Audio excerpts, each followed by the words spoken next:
Hi, folks. I'm Abel James, and thanks so much for joining us on Fat Burning Man, where we talk about real food and real results. We're here this week with a past guest of the show. His name is Cole. I think you're really going to like this one.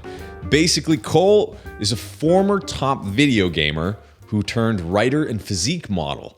And what we're going to do is talk about the reason that most of the people you see in the diet and fitness industry on the cover of magazines, on the media or whatever, with perfect abs and, clear complexions and see-through skin don't actually look like that, number one, because of Photoshop and all those things. But even more than that, they don't walk around looking like that. Usually they're 10, even 20 pounds heavier than during their photo shoot. So we're going to tell you why that happens and how it happens as well. But before we get to the show, I want to ask you something. Do you have an iPhone or an iPad? Or maybe you have an Android?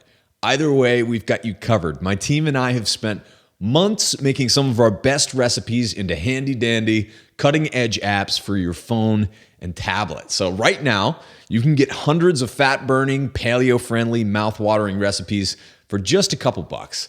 All you have to do is go into the App Store or Google Play and type in Fat Burning Man, and you'll see our top-rated apps like Caveman Feast. This is a paleo cookbook app with over 200 recipes from my good buddy George Bryant of Civilized Caveman. So Caveman Feast has beef, including sweet caveman pie and honey mustard burgers, crock pot, pulled pork and honey-baked ham with spiced apples and peaches. We've got breakfast like caveman crunch bars and pumpkin pancakes, and grain-free goodies like blueberry banana brownies and chocolate avocado cake. So you can also switch between metric and US units in these apps, which is pretty useful for international paleo followers. I know there are a lot of you out there who aren't on the stupid American system of measuring. So just type in Fat Burning Man on the Apple Store or Google Play, and you'll see the Caveman Feast app waiting for you. Grab it today. I think you'll love it, and it's just a couple bucks. So if you have an iPhone or an iPad, type in Fat Burning Man in the Apple App Store, and you'll also see the Wild Kitchen app. And if you like the wild diet, we've got some of our best recipes waiting for you in there. And as a bonus, you also get 10 fatty coffee recipes to make bulletproof style coffee even more fun. We have the sultry pig and other ones. You can get really experimental if you're into ketogenic fasting, biohacking, MCT oil, all of that fun stuff. We really riffed on it, and I think you'll like it. So that's called the Wild Kitchen. That's for Apple devices. We also have gluten-free desserts, and these are some of the best low-carb, gluten-free goodies Allison and I have ever put together. We live on these desserts and really hope that you like them. We have apple cider donuts, old-fashioned apple pie, and other ridiculously tasty treats all waiting for you inside. That one is called Gluten-Free Desserts, and you can find it under Fat Burning Man in the App Store. So one more time, whether you have an Android or Apple, just type in Fat Burning Man to the App Store or Google Play and check out our recipe apps. You'll never be without kick butt food again. Okay, on to the review of the week. This one is from a 70-year-old guy, he says, named Glenn. On the 26th of December, I looked at a picture of me sitting in a chair with my face cheek so fat it was hanging on my shoulder. 349 pounds and not alive. I started to search for a method I could live with to get healthy. Today, on the 6th of June, I am 277 pounds, off most of my meds, and headed in the right direction with my fatty coffee in hand. Thank you, Abel. So stories like this, from 349 pounds down to 277, this is exactly why I love doing this show for people like you, because I think there are so many things out there that tell you that you can't lose weight, or if you want to, you have to be miserable or take this fat blasting pill or whatever. But if you really just stick with real food, start to reduce your carbs and really focus on being healthy, cultivating a healthy mindset, then you can achieve incredible things. So Glenn, keep us updated. Let me know how it goes. Thank you so much for leaving a review. If you'd like to support the show out there, go ahead and leave your review on iTunes or Stitcher, on YouTube, wherever else you might be listening to or watching this show. I read every one, and I really appreciate it. All right, on to the show with Nicolas Cole. We're going to be talking about why fitness models don't actually look like their pictures, how to build the workout habit, the truth about drugs in bodybuilding and modeling, and how to eat as a hard gainer. All right, let's go hang out with Cole. All right, folks, I'm very excited to be back with a past guest of the show, someone who was a listener to the show before that, who has some incredible progress to report back on. Nicolas Cole, as a past guest of the show, went from a 100-pound weakling and one of the highest-ranked World of Warcraft gamers in the world to a 170-pound man-beast, an absolute freak of nature. Now he's one of the top writers on Quora. Cole, how's it going, man? It's so good to have you back. I'm really excited to be back. How are you? Cool.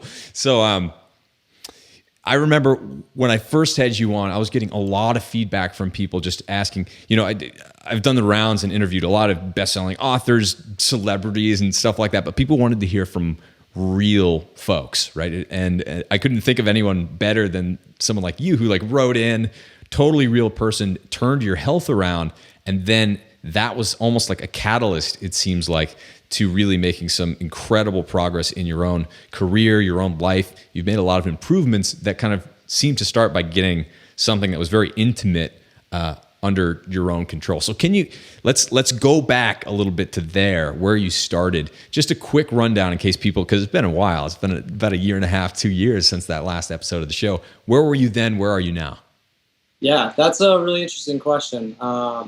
It's amazing how much time has gone by, actually. Yeah. I think about a year and a half ago is when I was on the show last, and I had just sort of started finding my own in terms of the gym, the community here in Chicago, and I had really started flirting with the idea of doing something with fitness, and sort of going from keeping it all to yourself to helping other people and teaching and just sort of putting myself out there.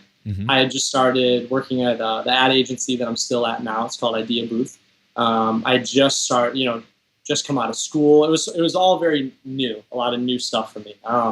That's also right when I cut my hair too. I went from the long hair to the short hair, and everybody messed everybody up and right. Didn't recognize me, But I think that was really the first time that I really felt like all those years that I had put into fitness, all of a sudden I had some sort of credential to kind of say, I've learned enough. I don't know. I don't have all the answers, but I've learned enough to where I can help the next kid. Yeah. For people that didn't get to see the show before, in high school, I was very sick. Didn't know that I was allergic to gluten. So I have celiac disease. And I didn't know until I was 18. So I always had trouble putting on weight. I looked very, very skinny. It was always hard to get girls to pay attention to you, guys to respect you, right? And then over the course of about 5, 6, 7 years, up until the last time we talked, I was 23, 25 now, and I had made this huge transformation where I really was no longer that kid. All of a sudden I would walk into a room or walk into an interview or something, and people would treat me completely differently, and they would just sort of assume that I have this some sort of sense of confidence that I've had since I was a kid, Right. And a lot of that was I had to learn that, and I had to sort of grow into myself, right? So the last time we talked was really sort of that.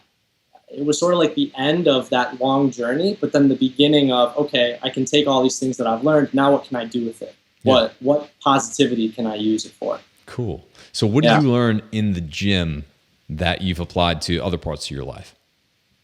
I always go back to discipline for sure. But even we talked about last time too, that started all the way back with video games. Yeah. When I was playing World of Warcraft in high school, nobody understood it because it's a video game, right? But I treated that like I treated hockey, like I treated anything else. I was very, very disciplined with that. And that's what allowed me to, hit the level that I did.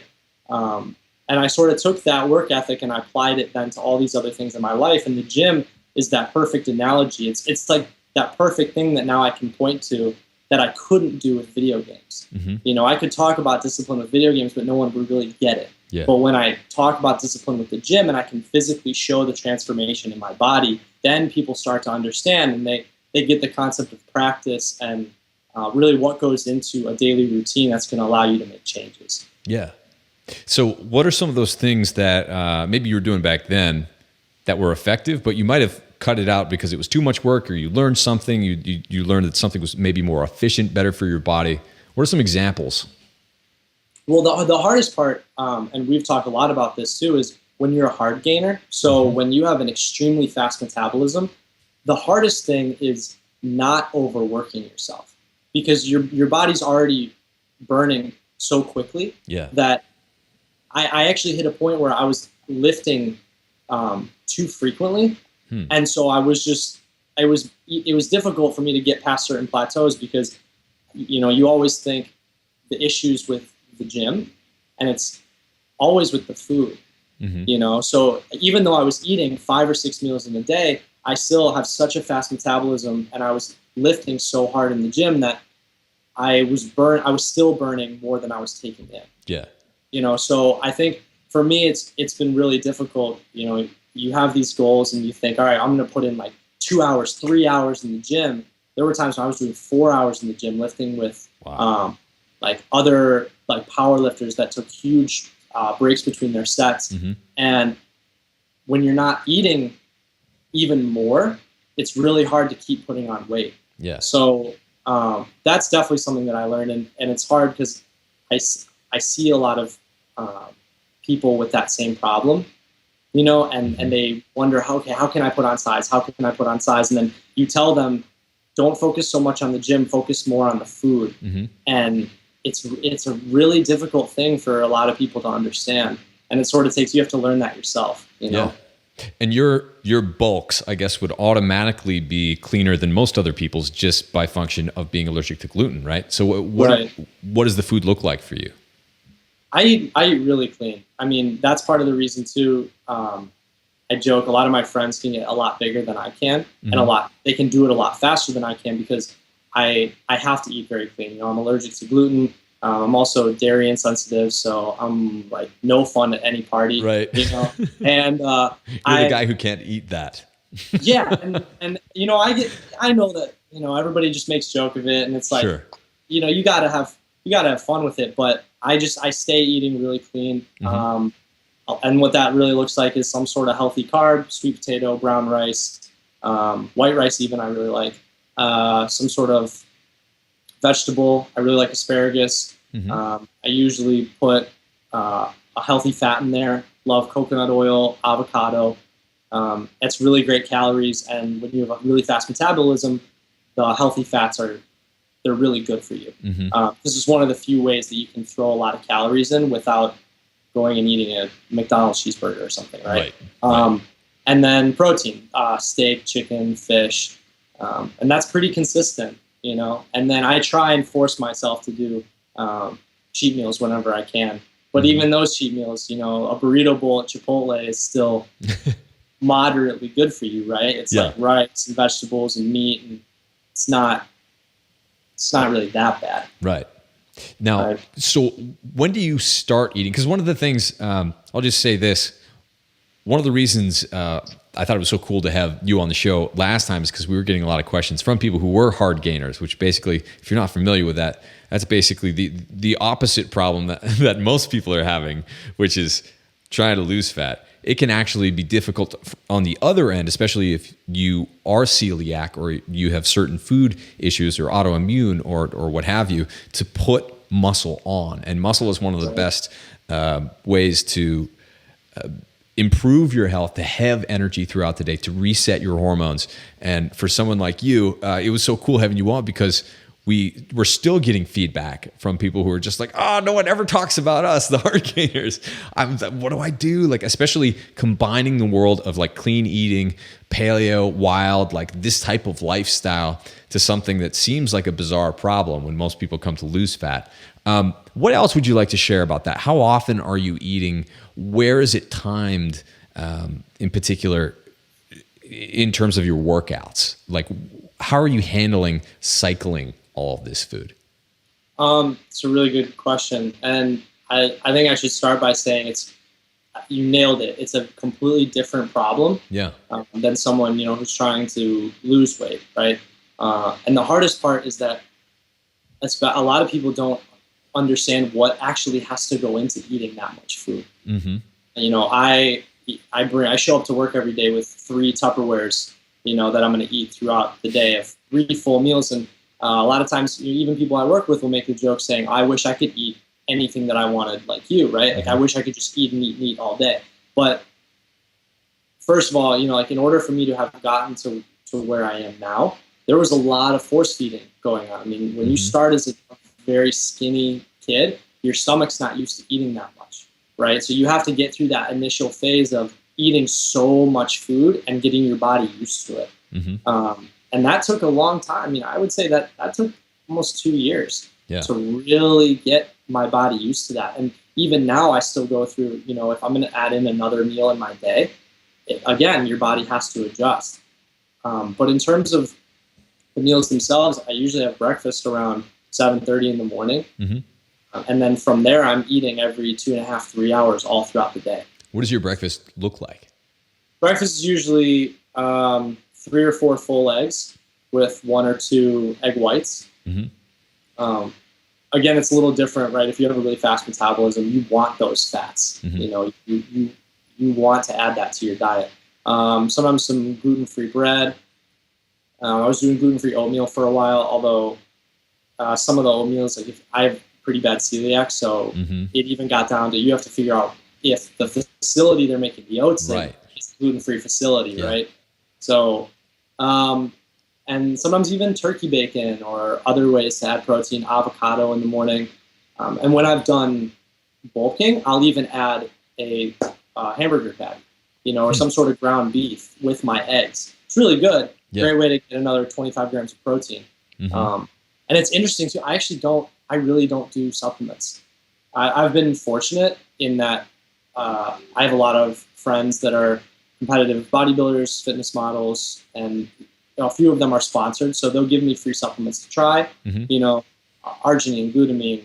The protein powders are dairy and gluten, so I usually can't do those. But whenever people ask, what supplements do you take? It's difficult because I'm really not dependent on supplements. It's really all food. I eat about 6 full meals in a day. Wow. And then I usually train at night. So all day is sort of you're stacking your carbs. You're trying to get in as much as you can. And then you lift. And then right afterwards, you have some sort of white carb, right? So your body can absorb it very quickly. And then your protein, chicken, fish, whatever, go to bed and then repeat it again the next day.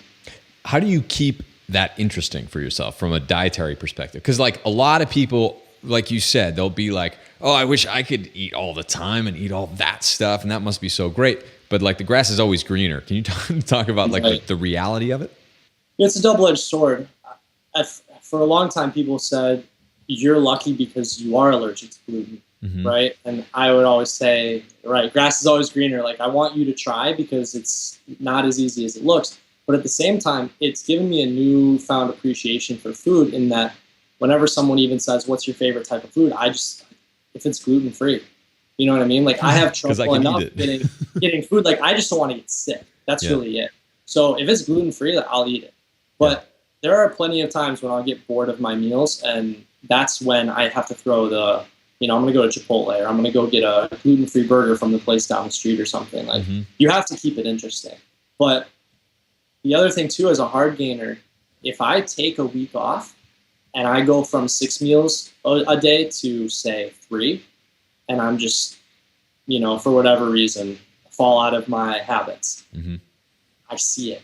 I look in the mirror and I see it. And as long as it takes you to put it on, it is that fast to come off. Wow. And when you spend so long, sort of building yourself up and getting to a certain point, when you see that it can leave you so quickly, you might have a day every once in a while where you fall off, but that next day you're like, okay, I can't let go completely. Yeah. It's very motivating. It's one of those things where when I first started, it took a long time to get momentum, but then now once I've gotten into it, it's I don't want to stop.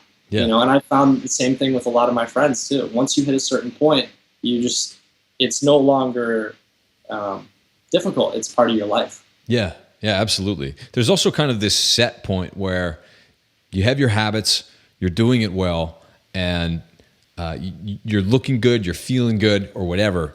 to get past that, like if you wanted 10 more pounds of muscle or whatever, you'd have to eat like 12 meals a day and like work out 6 hours. And I think there's a temptation, especially for, type A personalities like you and like me and a lot of people in this community, there's a temptation to keep pushing it. How do you balance that? How do you see other people who are successful balance that in the gym or in life? Getting to that point where your body's like, okay, this is the nice groove, and not trying to push it too much farther than that. That's the question, right? Mm-hmm. For people like us, like we always want more. I'll be honest. As of late too, I feel like I've really found sort of a place where I'm very comfortable. Mm-hmm. I'm lifting heavy enough weight where I feel proud of what I'm doing in the gym.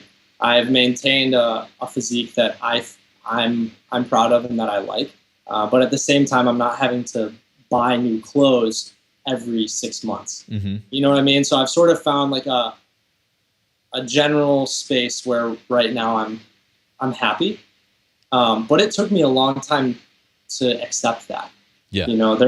There was definitely, I would say, even like a half a year period where I would see fluctuations and I would go up in weight a little bit, or I'd dip, if like work got too busy or something, and I would sort of get down on myself because I had been in that mode of always more, always more, always more.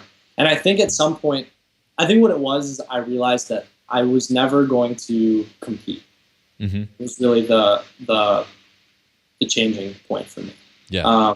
Because for a long time, like I said, I've had friends that compete and whatnot, and they had sort of, as friends would do, right? They'd sort of push me and say, I think you could really do this. You should consider it. And I was considering it. And then I realized that there were other things that I wanted to do instead. Yeah. I wanted to do more creative stuff. As much as I am a bodybuilder, I sort of like even feel weird using that term because I'm not, the real bodybuilders take it even more seriously. Yeah. And I don't want to like take that away from them at all. Mm-hmm. But as much as I am that, I'm also a creative, and I'm a writer, and there are other things that I want to spend my time doing too. Yeah. So I think when I really came to that, and that's where I've also realized how many other people there are just like that. They want to improve their health to a certain degree, and then they sort of say, I'm cool where I'm at. I like where I'm at. I want to stay here. This is great, but this is just one aspect of who I am. Yeah. Yeah, that's so important, and it's so cool to kind of like watch that happen to you, from afar. Yeah. Anyway, because like for myself, I was always a good runner and an athlete, but I was never a great one. And so there was this interesting time. I remember it was when I was first starting at Dartmouth, actually, where I was deciding whether or not to run cross country, and basically like the amount of time that's dedicated to that or the crew team or something else is insane, especially when you're spending $250,000 on an education or whatever. And then on the other side, I could join, a musical group and tour around and whatever. And I kind of like made that decision and never looked back. Ever since, it's been that thing. Like even when I did run marathons long after that, it's more because I wanted to be balanced. I wanted that. That was a meditation for me before I started meditating. That was like something that served a very particular purpose. And skip ahead to now, it's like I exercise just a few minutes every day because I want to get to the stuff that I'm really passionate about and like the other balanced part of the lifestyle. So I think especially for someone who, straddles this world of incredible progress in terms of what you can do with your body in the world of bodybuilding or physique modeling or whatever. But it's pretty easy to go off the rails, right? Take it too far because there are like institutionalized eating disorders almost, right? In a lot of those circles. So navigating that in a cool way, I think that's one of the reasons that I think your story is so great, because it's a good example to other people that you can reach this point and then kind of like branch out from there and realize that you've already got this, right? Right. No, completely. And it's interesting that you say that, because for a long time, obviously when you're doing it, you're so tunnel visioned in it, right? You have your goal, you know what you're working towards, and that's really all there is. And there was sort of a point where even me and my close friends started to realize we're slightly out of balance here, and it's hard because I can say from personal experience, I think in order to really be in that top percent, you have to go out of balance. Mm-hmm. You really can't be the jack of all trades and also that top percent. Right. So that's where, I don't want to look down upon it by any means, but I think you're absolutely right. Is at some point I had to ask myself the question, was this the domain that I wanted to be in the top percent of? Right. And for me, it really came down to, I would like to be close, but competing and whatnot. And, the truth is too, in order to do that, I would have to make sacrifices that I wasn't really willing to make, mm-hmm. And the biggest thing, we talk about health all the time, and it's sad how a lot of the spokespeople for health are not really that healthy. You're telling me. and so that's, that's the hardest part is you look up to all these people and you have these idols. And then when you start to get close for yourself and you start to see inside of the industry, you start to realize that it's really not what it appears to be at all. Yeah. Did you read your own book? It's drink this protein shake or take this supplement, but in reality, like the supplements that they're taking is not that at all. Right. So it is difficult, but like you said, I think what it's really about is transforming yourself and then figuring out what that leads you to. Yeah. And if it triggers you to want to become the best in this industry, by all means, that's what you're doing, go all the way. For me personally and for you, right, I think we hit a point where it was, I want this to be part of my life. There's definitely other people that want to get to that same point. But then we all sort of have different ambitions too. Mm-hmm. Yeah. Yeah. And it's important to acknowledge that, come to peace with that, be happy wherever you are. But let me ask you this, because I don't often have people come on who are kind of in the more physique side or bodybuilding side. What are some of the misconceptions that other people have about like what's effective for them? Because you know how to like sculpt different parts of your body, you know how to put on muscle, put on fat, lose fat, whatever. What are some of the disconnects between that world of knowledge, some of it very scientific, and average Joe and Jane? The first one that absolutely comes to mind is just the belief that you need supplements. Mm-hmm. Is really it. If I cannot tell you how many times someone has come up to me in the gym and the first question is either like, what's your lifting routine or what supplements do you take? Yeah. And sure, I've tried protein powders, I've done creatine. It's all very basic stuff, right? Mm-hmm. Arginine, glutamine, pre-workout, it's all just your basics, but that's not really what got me to where I am. Right. And the real answer is food. It's food. And when you tell people that, and when you tell them that you have to prep your meals days in advance and you have to wake up early to cook 6 meals a day and you have to keep it around in your backpack with you, and like no one wants to hear that. Right. And it's unfortunate because they'll figure it out.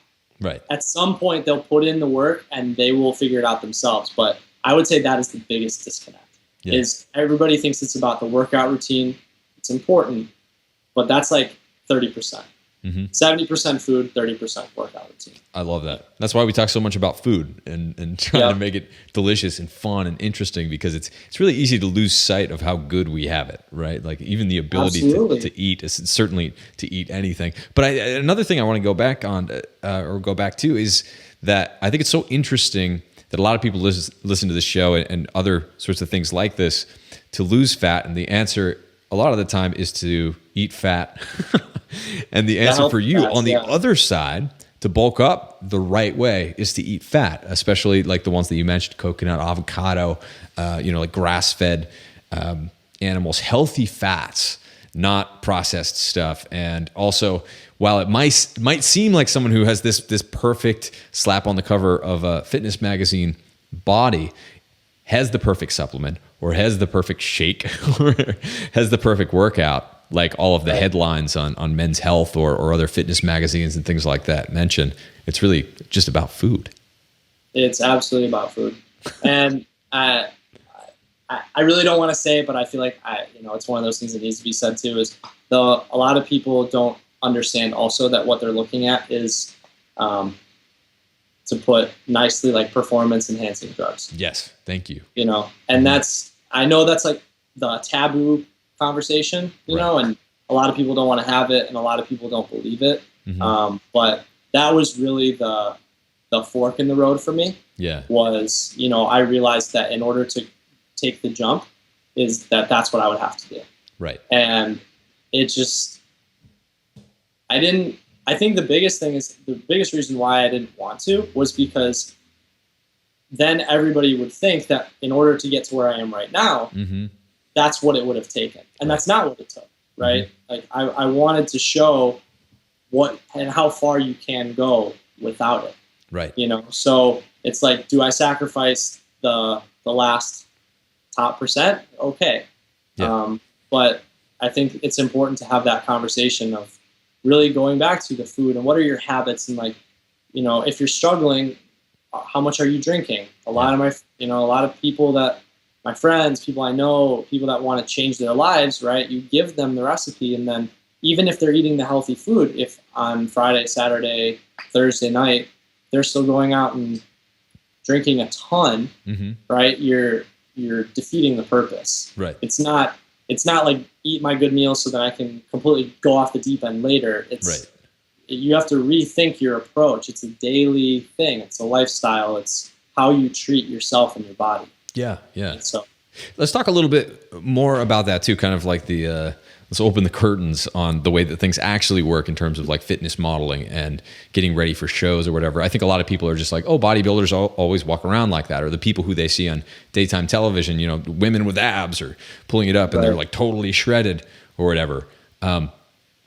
Most people don't realize that there's an off season, and that's like 28 days out of the month, or 8 to 9 months out of the year, or the vast majority of time they do not look like that. Could you touch on that a little bit?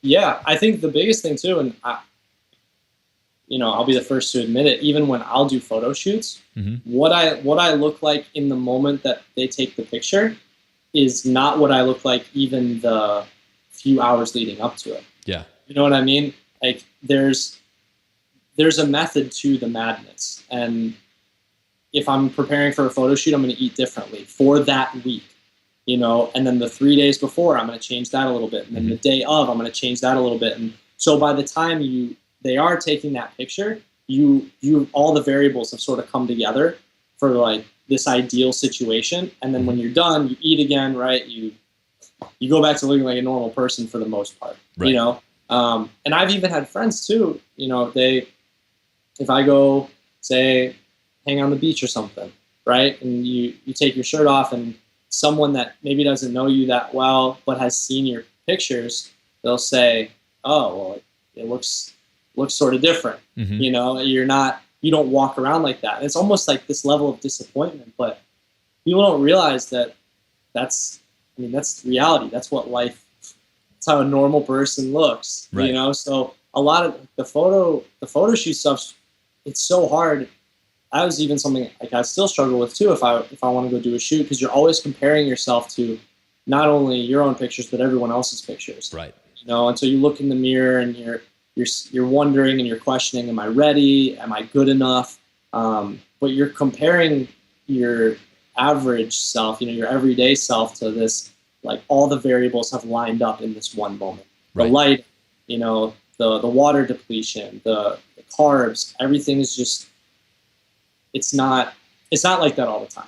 Right. That said, I don't want to discount anybody else's or even my own hard work. Like if you put in the time in the gym, you'll walk around, people will notice. Sure. And they'll say, oh, you have a great physique. It's very cool. But I think it's important for even just us as consumers or media creators to be honest about that process. Yeah. Say what you're looking at. It is a work of art, and it was created very, very purposefully. And this is not reality, right? Yeah. Well, I think a lot of people, it causes a huge disconnect and kind of corners them into giving up, because they're just like, oh, I could never be that.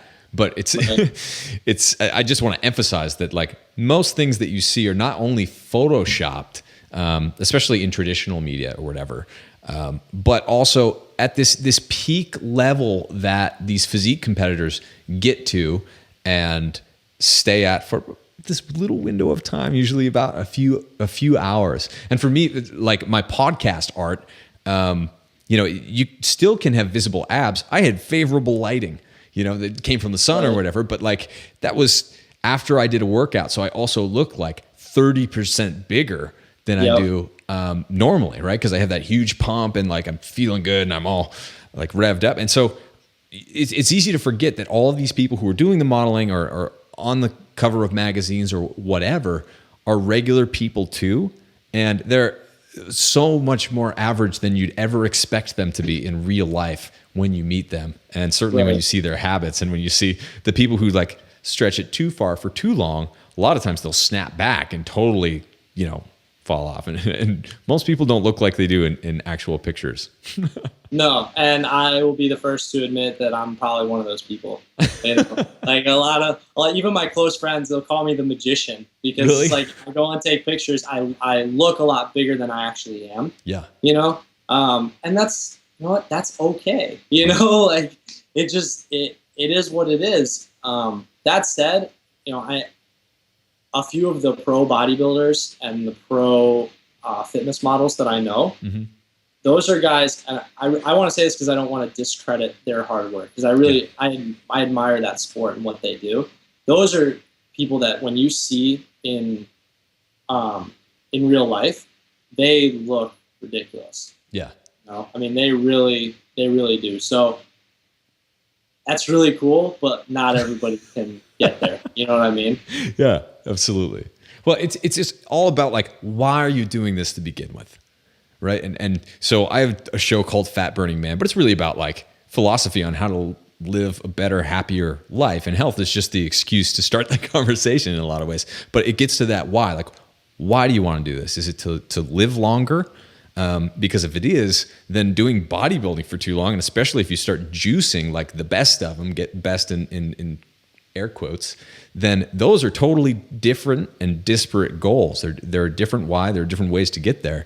And so it's really important to acknowledge that this really should be about your real life and how to be better in the long term, I think. So that's how I try to structure all this.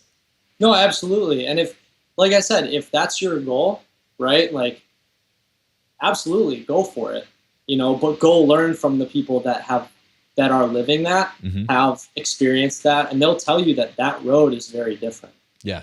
So I guess that's really all it is. It's not that one is better than the other. Like you said, it's just what's your goal? What are you really trying to go for? And then implementing that, it's about educating that difference between, you can't look like that and also be on that road of I'm very healthy. Right. They're very different things. The top people, there's a part of them that's healthy. They eat extremely well. They're very, very disciplined. But unfortunately, they're also the ones that they peak out very early. Right. And even some of the best bodybuilders of all time, unfortunately, they've lost their lives because of it. Right. So that's really just what it is. It's that disparity of knowledge.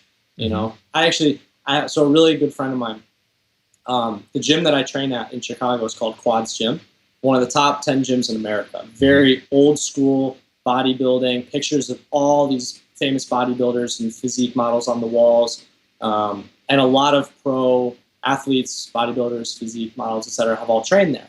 Autographed pictures and stuff. It's like a museum for the sport, basically. Yeah. And this good friend of mine, he lifts seriously and he's very into it. And we were having this conversation. I was walking around and he started pointing to pictures saying, well, does that guy use steroids? Does that guy? And, I've been in this for a little longer and I have had friends that compete and I know what's going on. And, I started to pull back the shade for him and say, yes. And it was like his whole reality was just shattering because he had looked up to these people like, oh, if I just do enough ab crunches, I'll get there. If I just lift long enough, I'll get there. And it's really disheartening. It can be, to all of a sudden realize there's a difference. Yeah. You know, and it's, are you trying to be healthy or are you trying to be on a magazine cover? And you have to make it. You have to make a choice. Yeah. Yeah, absolutely. Well, I think it's been so awesome to talk to you. I can't believe it. We're just about out of time. But before we go, why don't you tell folks a little bit about what you're working on right now and where they can find you? Yeah, absolutely. So I had a really awesome experience about 6 months ago. The website Quora. It's very underground. A lot of people don't know about it yet, but it's sort of like what Yahoo Answers should have been. Right. People can ask questions, people can respond, etc. And someone had asked the question, is it possible to change yourself so much that you no longer recognize yourself? And I wrote a really short answer, very sort of like, I'm going to answer this real quick and then leave, right? And I had talked about my experience going from, you know, I was very sick, very skinny, all the way to, you know, now 170 pounds. The fact that I've gotten to shoot with, you know, one of the most well-known fitness photographers in the industry, you know, and there's a huge difference, right? And even now I look back at old pictures of myself and I sort of wonder like who that kid is, you know? And just so very briefly, I told that story and the post ended up going to Reddit and it went viral and got over 1 million views. And a lot of people started messaging me and emailing me about my workout routines, nutrition, etc. And so really quick, I just threw together a website and 2 ebooks, you know, basically what I eat every day, how my meals are structured, and then my workouts too, different workouts that I've used over the years. And the response has been incredible. Cool. I mean, just so many people reaching out, and I never really realized how many people are in that same situation. You know, they're the really skinny kid, and nobody pays attention to them, and they're smart, and they have something to say, and they have goals, and they know who they want to be, but they don't know how to get there, right?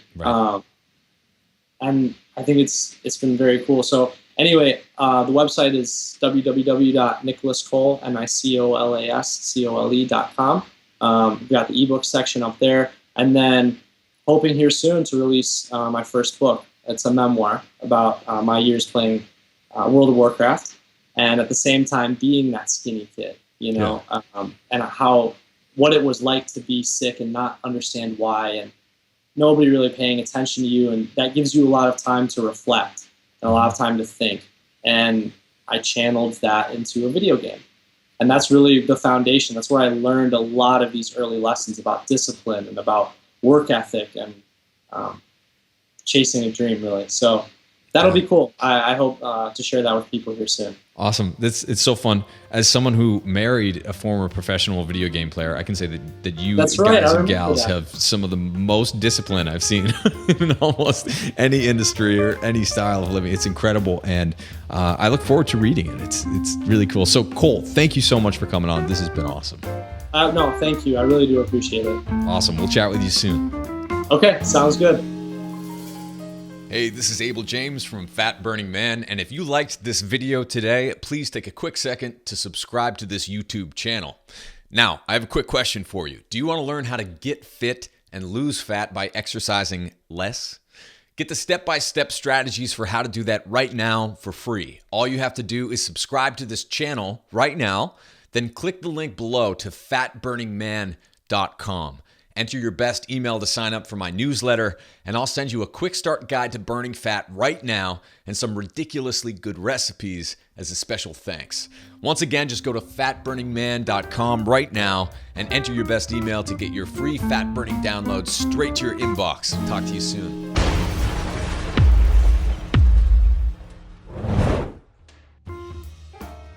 But this keeps it nice and warm. Another product, and it's about the same price as those glass ones. So I broke enough of those why so many to of go the for this low one. carb It's lasted a long time. are holding on to pounds they don't want. I felt this when I lost my first 50.